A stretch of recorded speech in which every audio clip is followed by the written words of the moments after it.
Today, I think the way we look at rewards or compensation and benefits has changed over last 20 years. Reward has been being brought up to that level to actually help business leaders understand how they can actually improve and strategize around bringing in the best talent. And that is not just looking at creating paperwork, as I said, but it's actually looking at data. Today, the market is competitive, and to be motivated, there are multiple factors we need. The specific two theories which I want to really pick up your mind is on the intrinsic motivation and the extrinsic motivation. I think now we've got candidates actually proactively asking the potential employers, what is it that you offer? What is it that you can give me? The more emphasis on gender gap, how far we have come in terms of the gender pay gap. So where we can influence is making sure that we are questioning and challenging business where they believe that the best hire for a role is a male rather than a female. I'm actually saying absolutely not. What Reward can do is making sure that we push our talent acquisition teams to create more opportunities for women. One, trying to make sure that diverting the right amount of budget for the right, because nothing comes for free, and we have to leverage with anyway, organizations always looking to actually save costs in whatever means. It has been difficult, especially where post-COVID, a lot of employers struggled to have decent budgets around pay. So those employers who haven't adopted any data-driven approach to making pay decisions in the past will have a bigger job because they will find that a lot of people are paid. And let's be honest, it's not just about gender, but it's ethnicity gap. Let's bring the elephant in the room. Can AI change the future of rewards? So welcome to my podcast, and I'm very happy and thrilled to have you.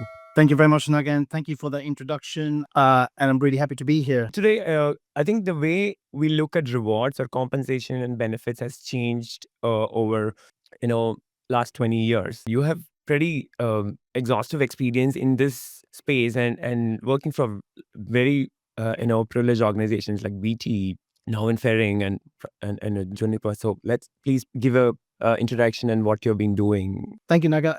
So I started my journey back in 1995. I actually was training to be an accountant. I then moved into comp and ben space back in 2007, and that was when you and I met. This was at Juniper Networks. I've basically been in comp and ben and reward space since then, working for a number of different companies. So it's been hardware, software, marketing, professional services, telecommunications, BT, as you mentioned, and now I'm in pharmaceutical business. So it's been an amazing journey. It's been great trying to look at the change in the landscape and the change in the perceptions around reward.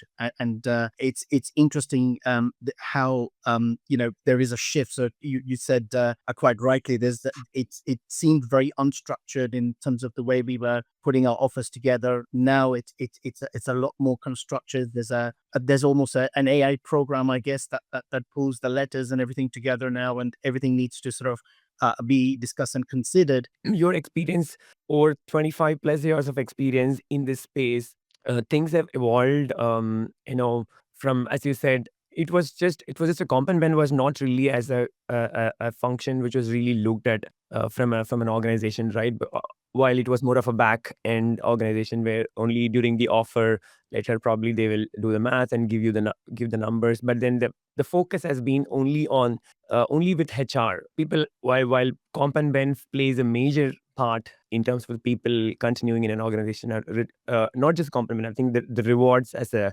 concept, but the focus has been on only human resource. So talk about that shift and what you have seen in the past to now, how organizations are actually focusing on this. My role has changed quite a bit as I see it, and I'm sure your listeners will probably resonate with this. But I think the focus has shifted from just creating contracts to actually looking at what is the best offer for the best candidate. So there's been a lot of a drive from companies to get that piece right, because if you don't get it right, you lose good candidates to your competitors. So that's kind of the first piece. The second piece is I think people have very quickly realized that when you look at your P&L, your people costs happens to be one of your biggest cost items in your profit and loss statement. And one of the key drivers is reward in terms of making sure that we are most cost effective in all of the pay decisions that we make. Reward has been being brought up to that level to actually help business leaders understand how they can actually improve and strategize around bringing in the best talent. And that is not just looking at creating paperwork, as I said, but it's actually looking at data. What is the market doing today? What kind of talent is out there? What kind of skills do we need for the future of the business? And how can we leverage, our existing reward strategy to bring the right talent on board? So reward has changed quite fundamentally as a function where before there was an expectation that HR would have some reward experience and they don't need a dedicated reward function, to now where I'm seeing a lot of businesses actually have dedicated reward teams sitting within HR. So it's a team of teams. With that, I wanted to actually bring in a specific aspect, which is the theories of motivation. So when we talk about theories of motivation, right? So I put together one of the slides where, while there are different theory exist, but today the market is competitive, and to be motivated, there are multiple factors we need, right? So one is, I think, the specific in the slide, which I specific two theories which I want to really pick up your mind is on the intrinsic motivation and the extrinsic motivation. But when you work in a organization, or probably if it is a corporate, the expectations are much different, but so probably it may not align with your own passion, but you still need some additional motivations to actually for you to continue to deliver that outcome. So that's when the extrinsic motivation plays a very, very major role in organization, right? I think people have become a lot more sort of determined in terms of what they want out of their jobs. I think now we've got candidates actually proactively asking the potential employers, what is it that you offer? What is it that you can give me? My lifestyle has changed. My expectations have changed. I want to start a new family, or I'm looking after somebody who's clinically vulnerable. What can you offer me? And I think that has shifted the dial in terms of employers now being having to look into the benefit strategy. And flexible working has come under a lot of scrutiny Yes. here in the UK, and I'm sure it's Everywhere, elsewhere as well. So everywhere. again, absolutely. So if you think about kind of the post-COVID era, companies were telling their employees to work from home. But that is now changing. We've got some very big names now sort of actually doing a U-turn and changing the policy that people need to be back in the office. Now, if you are an employee or a candidate that's looking for a job where you want flexibility in terms of working from home because you've got young children, or you have old people that you're caring for, that is not good enough. So you cannot force those kind of policies on these people. So that is almost bringing a new shift in the way we are looking at our value proposition and seeing how can we not just be competitive, but what can we offer to attract that talent who might want to work from home or might want to do something different. So I think we need to be flexible, I guess, is what I'm saying. Great. So I think I wanted to bring up this Mercer's Mercer's assessment, which is done. It says 85% of multinational organizations surveyed plan to develop or have started to develop benefits modernization strategy. So that's I know you also work with Mercer a lot, and I think I've listened to um, Gordon Frost conversations and a lot of his research on this topic too, right? So it is very fascinating, especially for the current world of total rewards. So I think when we were chatting to do this conversation and also offline, you talked about, I mean, Ferring has done a wonderful uh, Yeah. approach towards it. I think you've been part of contributing and trying to bring up that strategy too. So it's a very novel and uh, I would say impactful strategy. So please talk about Yeah, that for the audience, Atish. sure. Thank you for that. And yeah, it's a great question. So, I mean, if I look at Ferring, I joined Ferring back in September last year, and it's been an amazing journey. It's been an absolutely fantastic company to work for.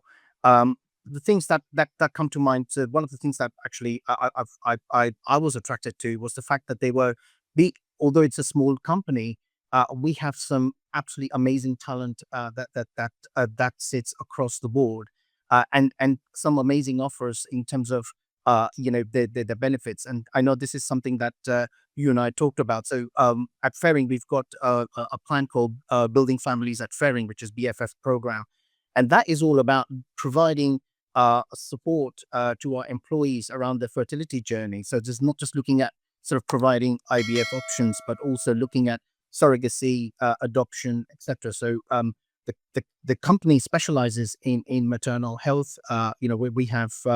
We have an amazing sort of offering around gastroenterology and also uro-oncology as well. So from my perspective, it's where the employers need to question and challenge, how can I become a differentiator in the market, and provide an offer which is not just focused around pay, but having benefits. And we have a number of employees in our company today who have actually benefited from the BFF program, and it's been an absolute success. So I'm very proud to sort of be working for an establishment where we are thinking beyond sort of what is the norm, right? And this is what companies need to be thinking about a lot more.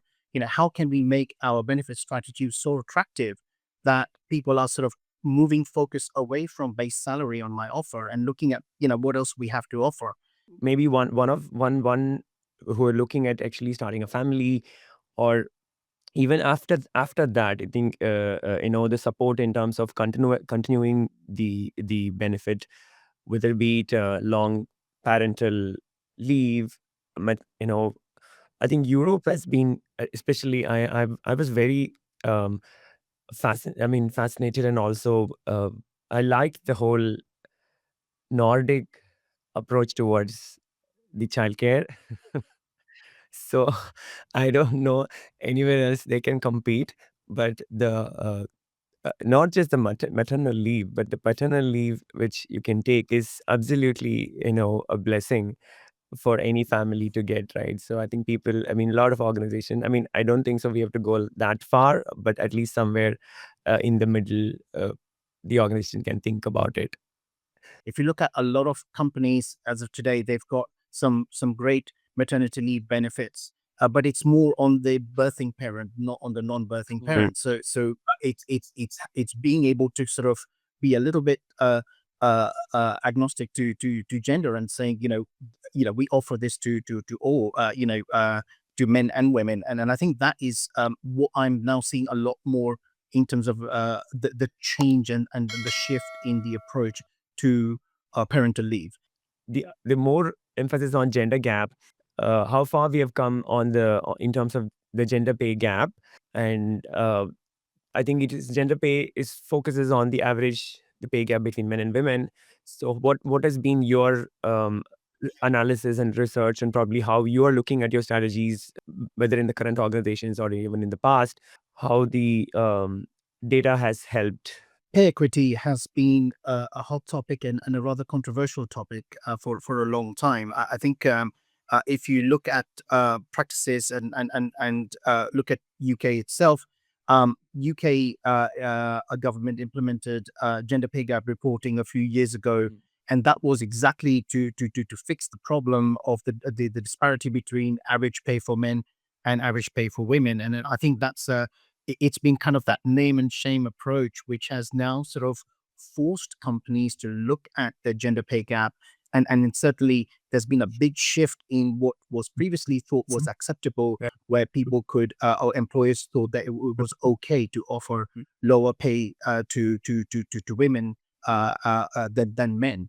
And I think that I'm pleased to say is now shifting, and the dial is sort of moving not just on gender pay, but we are now sort of also talking about ethnicity pay gap reports and disability pay gap reports. I think we're absolutely moving in the right direction.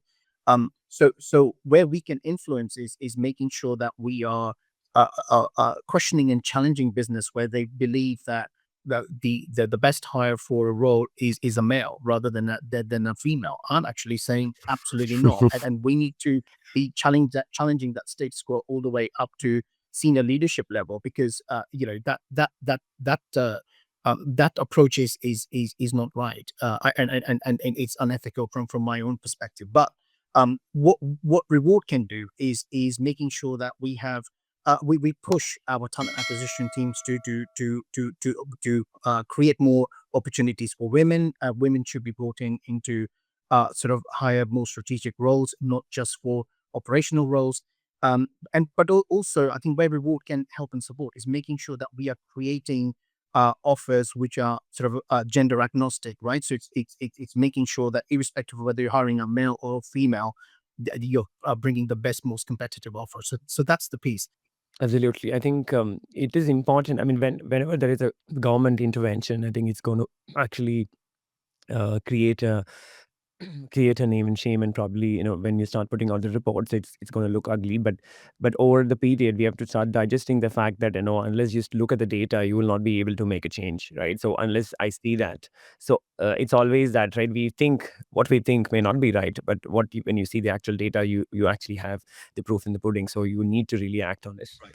How a total rewards, how organization can provide compelling value proposition for employees, right? So the total rewards, when we see total rewards are the components of total rewards. Beyond, so what the team I was thinking is beyond salaries, beyond, right? It's not just the number which matters, but not only that. That's the only factor to look for. So core pay and the other cash bonus or overtime, equity, stock rewards, and then benefits like such as healthcare, medical, dental, vision. Then your financial well-being, like retirement savings, should be one to look for, and then the career development and career progression. Um, and also, this is important point, even when in other market research, and also Mercer is talking about, is, how, when I look at an offer, not just these factors, but how is my values and my principles are aligning with the organization's values and principle where I'm getting into. So I think these days, I see that matters. So I think when I look at total rewards, I see these are different components. So wanted to get your feedback or your No, perspective. absolutely. Yeah, no, thank you. And again, great question. I think if I look at total rewards, the actual concept of total rewards isn't new. I mean, it's been around for quite some time, but I think the focus on total reward has been a lot more, and especially as I mentioned to you earlier, it's with this shift in the expectations from your candidates and from your employees that has sort of renewed the focus, let's say, around total rewards. And you're absolutely right. It's not just pay, but it's your short-term incentives, your long-term incentives, your package of benefits, your leave policies, Yep. etc. And those are fundamental when we are sort of pulling total reward offers together. I think one of the big things that a lot of companies don't realize is that when you sort of package together everything that is on offer, not just your cash components or your cash elements in your reward, but also the non-cash elements. So let's say medical policies, etc., that they pay on behalf of the employee, etc. Uh, People don't actually have a proper view. When I say people, I mean employees. Employees don't have a clear view around what is the actual cost of them being employed by the employer.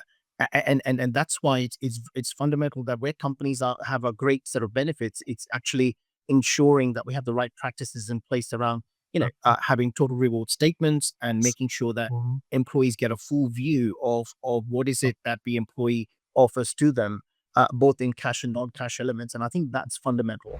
So I think I'm going to move to very important topic. So without talking about it, I think none of the podcasts will be good enough, right? So AI. So let's bring the elephant in the room, right? Can AI change the future of rewards? That's my question. And how do you think AI can help in enabling? So I think there are two ways to look at. So one is what is where you can actually have AI leveraged, because especially with anything which is related to HR and compensation and benefits or total rewards that function, there is a lot of specific employee information which is there, and then there's a lot of sensitive. It's all PII, and very specific to the employees. So using that in AI, it's always a concern. AI and let's be absolutely clear, AI has been that a big transformation in terms of where companies are using a lot more of AI in their day-to-day operations. And you're absolutely right; it has been a game changer for a number of companies. So my own experience, and if I talk specifically around reward, I think the adoption of AI has been a little bit slow. And there has been some good reasons for it. There is one which is, as you can imagine, it's all about using sensitive data around people's remuneration, which again, there's companies are nervous around, whether this infringes any GDPR rules, etc. Yeah. There is also an element of kind of not wanting to try something which could result in a failure, and failure means that you have a lot of unhappy employees. So again, there is a resistance to adoption in reward, predominantly due to that thinking that if we get it wrong, this is not going to look good on us. So that's been another reason. I think the third element is that if you look at companies and where they are today in their AI journey, I think we have to bring that topic of budget. And a lot of companies out there today are having to prioritize where they bring in their AI solutions, right? So it's not just saying, okay, we will put AI in absolutely everything that we do. It's where they are bringing in AI, first of all, to actually generate more revenues, either through sort of automation or whatever. And they are looking at the adoption of AI into administrative functions more and more for the transactional sort of areas. So like generating contracts or sort of analyzing data. So that's kind of been my kind of observations in terms of AI adoption, where up until now, in a long-winded answer to your question, will AI be changing the landscape? Absolutely, it will. I think the rate at which we are adopting will be slightly slower than expected. But as and when we get more and more companies Comfortable. adopting it and having those success stories to share, I think people will then sort of be more and more inclined to actually adopt. But as I said, that adoption will be very measured in the initial years. So I still see a journey in terms of bringing AI into absolutely everything that we do. And in rewards, from a reward sense, as I said, it's not just about looking at data, but it's around process automation. Looking at how we can build our job architectures, how Yeah, we can build absolutely. office. And it's not just about looking at the transactional, raising a contract and what have you. So I do think there is definitely scope, and I think AI will be a game changer. We are already on that journey, so it's not like we are behind. But as I said, the rate of adoption needs to change for it to sort of really ramp up. My last question for today is on the budgeting. That's a very difficult role to play, especially being a global head of rewards in any organization. It's not easy. I mean, any function is hard. Leading that is, but especially when it comes to deciding the budgets, because one trying to make sure that diverting the right amount of budget for the right, because nothing comes for free, and we have to leverage with anyway organization always looking to actually save cost in whatever means. So there is no free hand to spend. So how you've approached, and what is your experience, and probably for people looking at it to know how do we look at it, right? It has been difficult, especially where, again, let's be honest, post COVID, a lot of employers struggled to have decent budgets around pay. We've seen cost of living crisis, which has kind of forced some employers to actually pay more than what they had initially budgeted. So there is always economic demands, which then sort of changes behaviors. But I think we need to have an approach. I think from my side, I'm going to be honest with you. I think I see sort of making paid decisions, a very emotive subject. I think people always, nobody would say, I think I'm being paid right. So I think for me, it's about driving the change and behaviors in business where you're using data. So having data driven paid decisions rather than sort of going on gut feel, which I think is absolutely fundamental. So those employers who haven't adopted any data driven approach to making pay decisions in the past, we have a bigger job. because they will find that a lot of people are paid. And let's be honest, it's not just about gender, but it's ethnicity gaps, and it could be True. so Absolutely. people you're bringing in new talent. So bring people who are being brought in to the business more recently probably are being brought in at a higher pay point to existing people. So those kind of pay disparities you are going to find across all businesses. It's how those businesses identify and have a process and strategy around closing those gaps. I think that's going to be fundamental. The organization has to look at the current approach and start adapting to the change, else it's going to be tough. So either if you're already looking at revamping and looking at strategy, or being trying to make a total role which is more flexible and more specific to the current need, else you're going to fall behind. And it's again, of course, we talked about, I think you made a point which was also very disturbing, that the attrition rate is, especially in United Kingdom or even in Europe, it's 4 to 5 years now, compared to people were staying for 10 plus years earlier, and in India it's or even in US it's way lesser than that. I think we with that we have come to the end of the conversation, and I have the last segment, which is rapid fire. So total rewards in 60 seconds. So I'll go quick with my questions. So, and take your view. Salary or purpose? Purpose. Best benefit in 2025: 4-day work week, remote flexibility, mental health days, flexible benefits, which is employee specific. I would say it's a combination of the last two, or maybe even last three. I think 4-day week is definitely being considered, and a lot of companies are actually doing trials and trying to look at kind of the operational demand and how they can manage that. But I think 4-day weeks is going to take a while. I would actually say flexible benefits would be more the focus in 25. Global pay transparency. Yes, it's overdue. No, it's risky. It's overdue.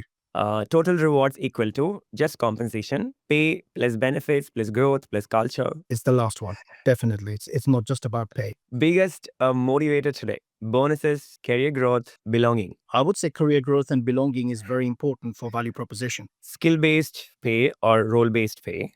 Skill-based pay. Future trend to watch: personalized rewards, equity in gig economy, AI powered compensation planning. I think there will definitely be some element of AI, as I mentioned to you earlier. But yeah, I would go with the AI option. Personalized rewards with an AI based compensation. I think so too. I think the personalization will come once we kind of have better understanding of what our employees want from the employment. So yeah. Hello, everyone. If you like this conversation, please don't forget to hit the like and subscribe button for latest updates in my show, Caffelogue with Naga. Thank you so much.